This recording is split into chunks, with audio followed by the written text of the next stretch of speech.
Coming up on this Thursday edition of Daybreak, a TriNational Summit between South Korea, the United States and Japan could be on the cards next week on the sidelines of the Nuclear Security Summit in The Hague.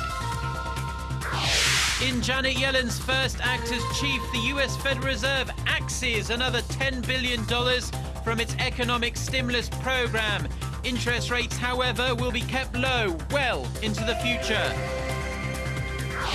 Plus, the US warns Moscow of diplomatic isolation after Russian troops storm Ukraine's naval headquarters in Crimea. The Korean government says it does not recognize Russia's annexation of the territory. Daybreak begins now.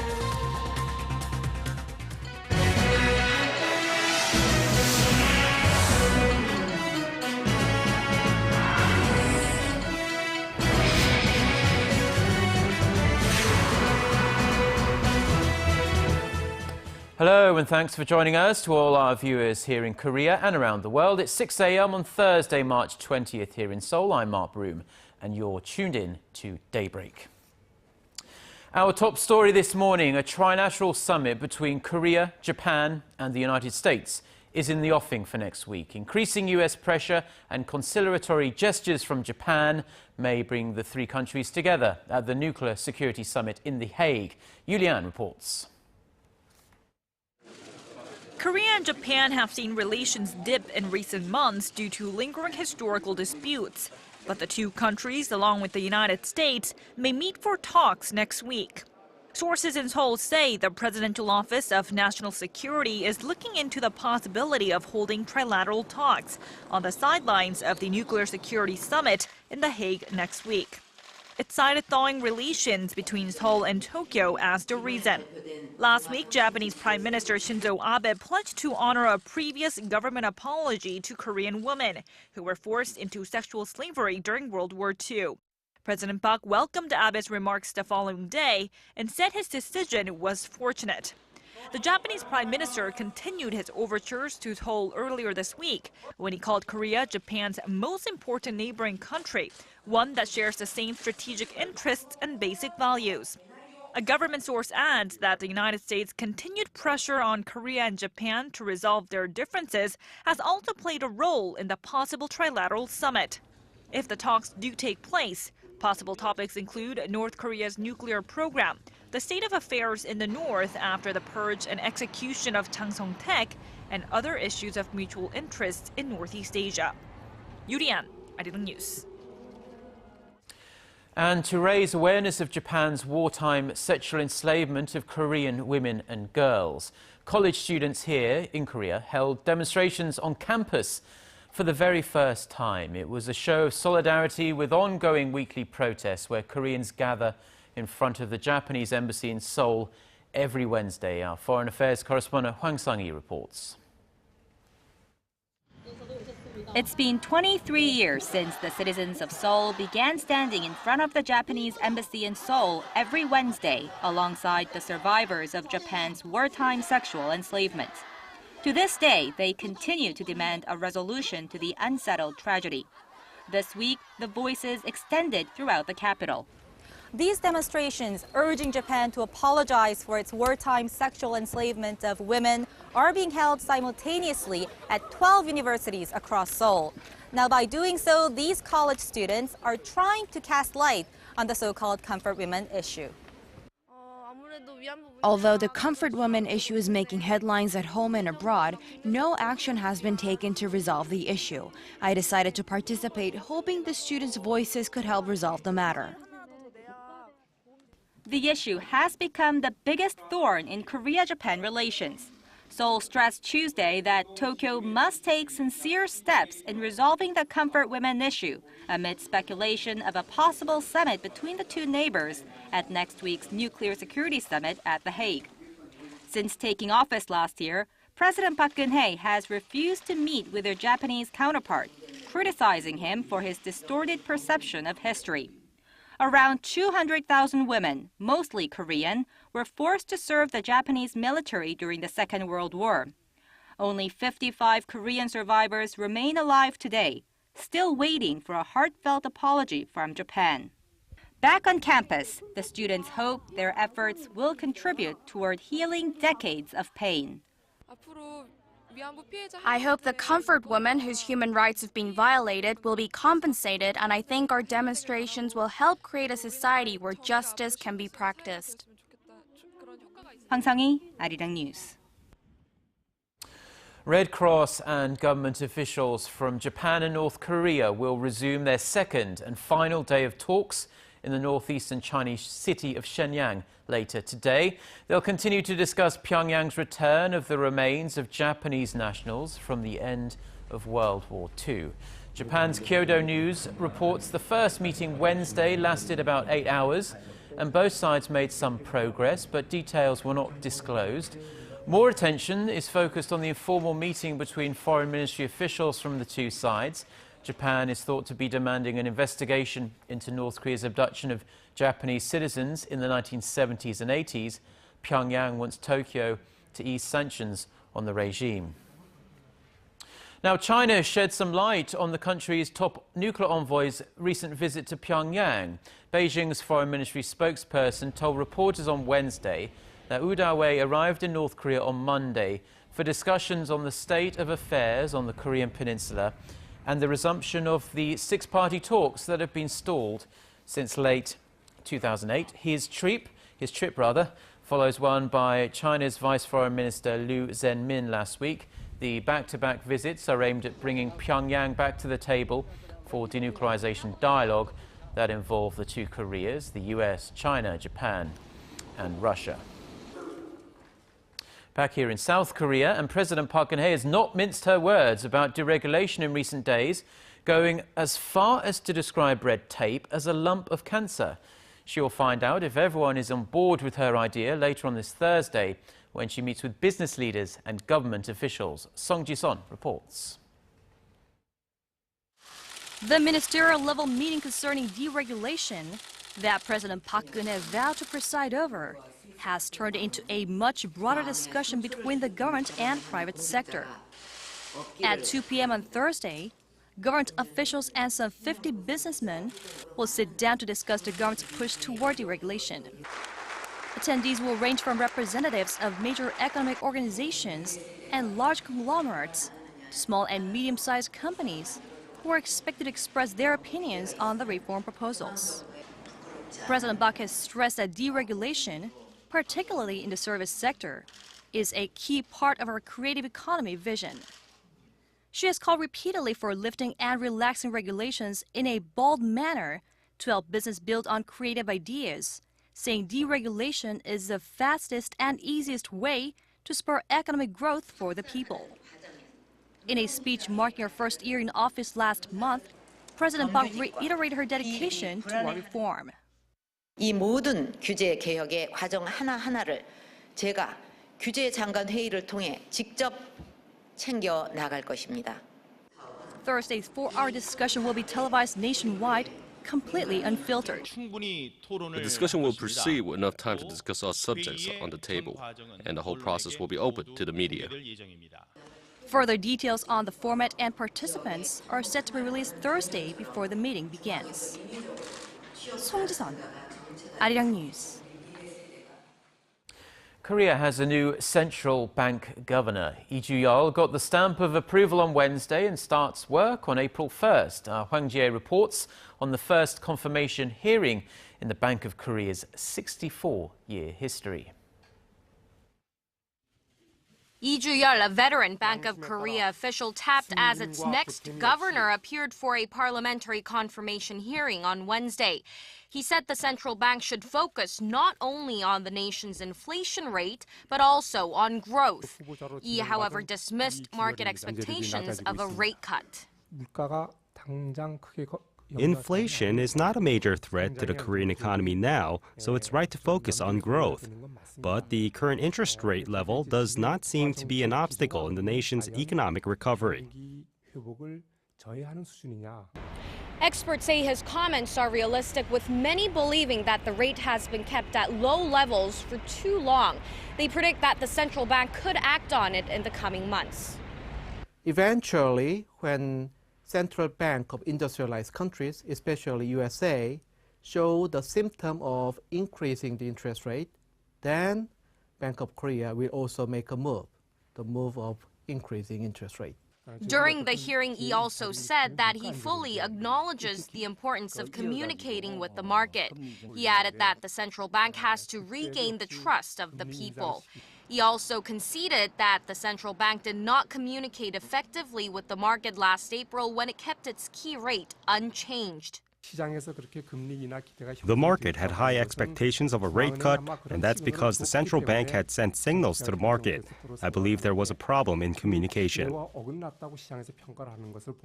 Yi's confirmation hearing went smoothly with no major moral issues, setting his appointment back. Right after the hearing, lawmakers accepted his nomination, which is very unusual. Yi takes office April 1st, replacing outgoing Governor Kim Jung-soo. 황지혜, 아리랑 뉴스. 제가 이 시점에서 좀 지난 상황을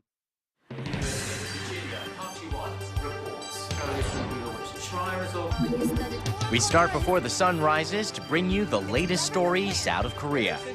We also lead the way with important global coverage. Stay on the pulse of what is happening with Daybreak.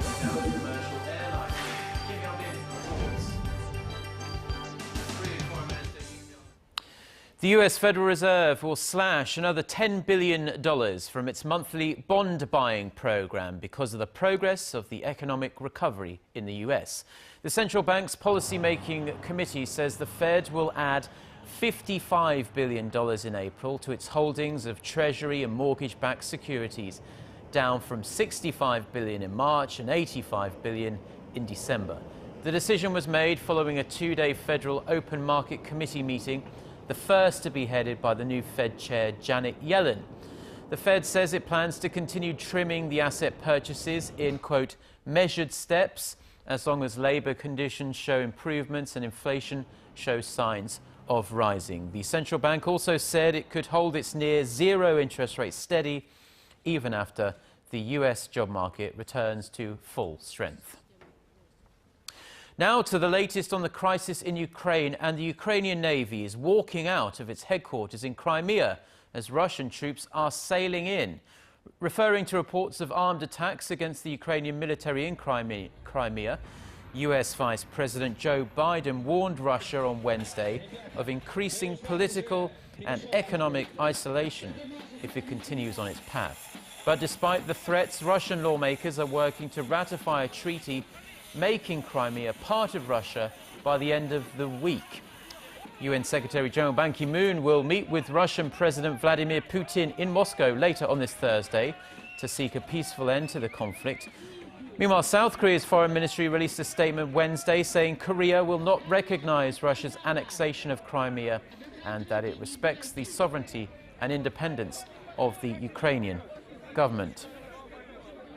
Now, staying with the Crimean crisis, and the US is warning Moscow of diplomatic isolation after Russian troops on Wednesday stormed Ukraine's naval headquarters in Crimea. The West and Russia are digging in for a long confrontation over the annexation, but any further sanctions placed on Moscow will have an economic blowback effect on the US and Europe, as our Kim Ji-yeon reports. Despite threats from both sides of the Atlantic, Russian President Vladimir Putin is moving ahead with the annexation of Crimea. Could the tensions with the European Union and the United States escalate into a full-blown trade war? Such a scenario would hurt Russia, which relies heavily on the EU for trade. But it could hurt the European countries that account for more than 80% of Russia's oil exports and more than 75% of its natural gas. The trade volume between the EU and Russia is estimated at more than $460 billion. An economic crisis in Russia and a troubled EU would also deal a blow to the U.S. economy at a time when the Fed is trying to reverse its bond-buying stimulus program. So far, the EU has frozen assets and imposed travel bans on 21 Russians and Ukrainians, and the U.S. has imposed similar sanctions on 11 people. EU leaders may consider additional sanctions on Russia when they meet in Brussels next week, and the list is thought to contain more than 100 people. To put pressure on Putin, the EU and the US could also seek to remove Russia from international bodies, such as the World Trade Organization, the International Monetary Fund, or the World Bank. Then we have to recognize that there would be a very high risk of retaliatory sanctions by Russia against American companies and maybe Americans living in Russia. Already in jeopardy are the many areas where the U.S. and Russia have cooperated. The two nations have been working to contain the spread of nuclear weapons. U.S. access to the International Space Station depends solely on Russian rocket launches.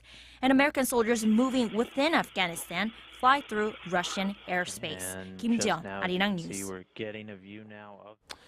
Motorists looking for more cost-efficient and eco-friendly options are driving a renewed interest in electric vehicles. And here in Korea, the nation's resort island of Jeju has become the testbed for EVs. Now, Hyung reports on plans to make Jeju a carbon-free island. Korea had about 2,000 electric vehicle charging stations as of the end of last year, and a quarter of those are on Jeju Island, which only covers about 2% of Korea's territory. Jeju officials have been pushing to transform the island into a carbon-free zone, saying there is only about 200 kilometers of road around the coast, and the island is not as hilly as the mainland. It helps a lot that Jeju is an island. This initiative is part of a smart grid project started 7 years ago. Currently, there are 497 charging facilities on Jeju Island, making it one of the world's best places with an EV charging infrastructure. So far, Jeju Island has about 360 electric vehicles running, and by the year 2030, it plans to up that number to 370,000. And people are definitely becoming more aware of the merits of owning one of these vehicles. The government's move to provide subsidies for new EV owners has also helped make them more popular. Including tax breaks, the subsidies can mount to as much as $22,000 or potentially half the purchase price. I've been waiting for the past 6 months because I heard about the government subsidies. I didn't think it was going to be nice, but it's a lot better than I expected. It's comfortable and quiet.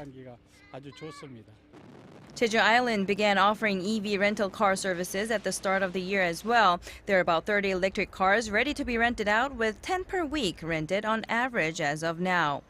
Officials plan to make another 30 cars available for rental by the end of the year. 나현경, Arirang News, Jeju.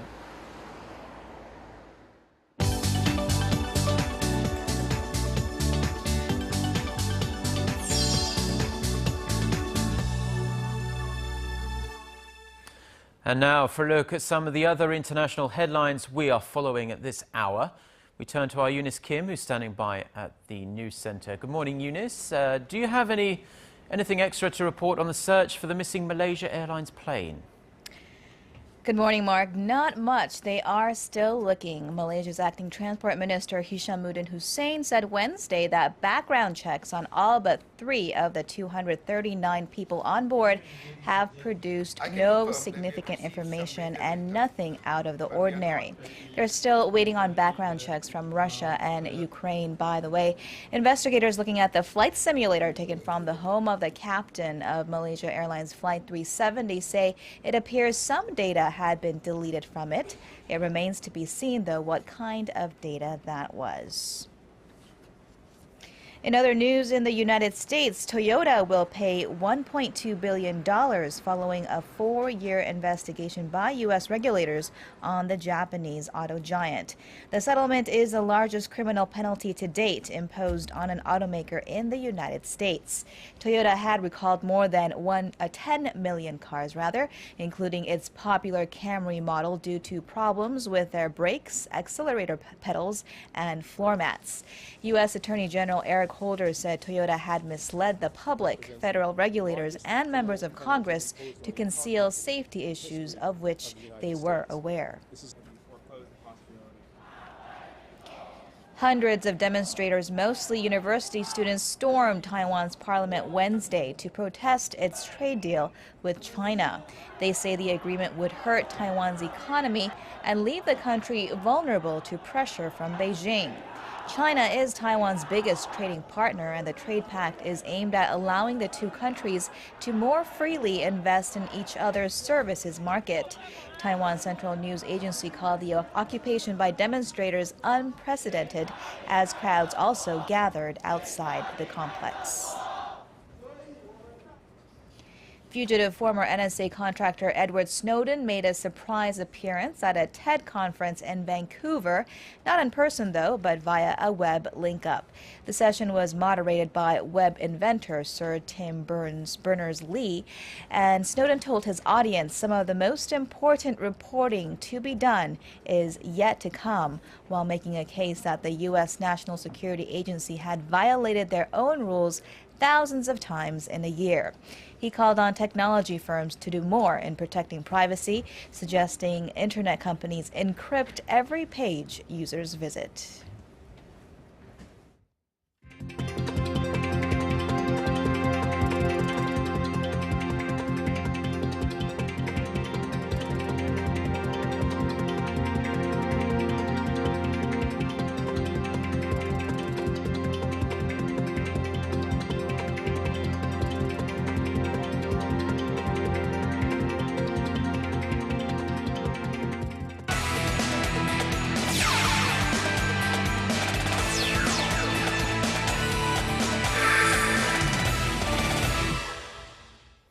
And a good Thursday morning to you all as we kick things off in the LPGA with the LPGA Founders Cup kicking off in Phoenix, Arizona on Thursday, U.S. time. And for world number one Park In-bi, she'll be going after her first LPGA title of the season. Now, after claiming her first title at the Ladies European Tour World Ladies Championship earlier this month, she'll now be going after her first LPGA title of the season. And to make it even more interesting, fans have been following the battle between Park In-bi and Suzann Pettersen, with Park In-bi finishing higher in 2 of the 3 events so far. And staying with golf, we're over in the PGA, where Tiger's back continues to be a problem as he pulled out of the upcoming Arnold Palmer Invitational. Despite fans hoping to see the number 1 PGA golfer, it was the same back problem that caused him to pull out of the Honda Classic and struggle during the Cadillac Championship this month. The 38-year-old has been dealing with a couple of injuries during the past few years as he hopes to bounce back and add his 15th major title. And moving over to Korea's national sport of Taekwondo, as the World Taekwondo Federation hopes to get the sport added onto the 2020 Paralympics. Now, with the sport getting the nod for the 2020 Summer Games in Tokyo, the World Taekwondo Federation hopes to have the sport be included in the Paralympics as well, with Taekwondo and badminton being in the list of possible events to be included. If the sport gets the green light for 2020, the sport will be a part of 5 major international sporting events. And shifting over to last night's AFC Champions League results, with FC Seoul taking on Hiroshima, Rafael Costa leveled the match at 1-1 in the 60th minute before Tsukasa Shiotani scores in the 78th as Hiroshima took the match 2-1. Meanwhile, Ulsan Hyundai Tigers taking on Guizhou, both sides drew 1-1 after a late goal from Hao Yang of Guizhou. And with that, moving over to Game 4 of the best-of-5 series in the first round of the KBL playoffs between the Seoul SK Knights and the Goyang Orions. Of course, going into the game here, the SK Knights off to a nice start as they take a 21-17 lead before shredding up Goyang's defense in the second quarter as they take a comfortable 41-26 lead going into halftime. Second half of the game, the Orions with a huge fourth quarter rally, but with Courtney Sims putting up 14 points and 15 boards on the night. SK holds on to take this game 63-60 and wins the series 3-1. And that's going to wrap it up for me. This has been SJ. Have a great rest of the day and see you guys again for your sports needs.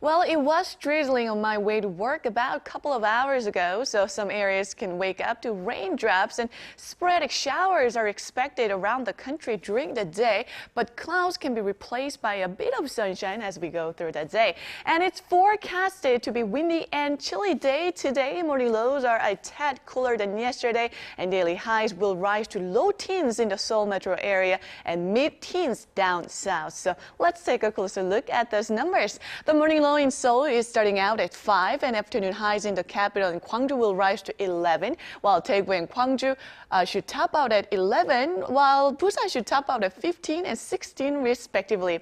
Now let's see how other regions are looking. It looks like down on Jeju will climb up to 11, Daejeon will reach 12, Dokdo hikes up to 7, while Mount Kungang should see a high of -1 this afternoon.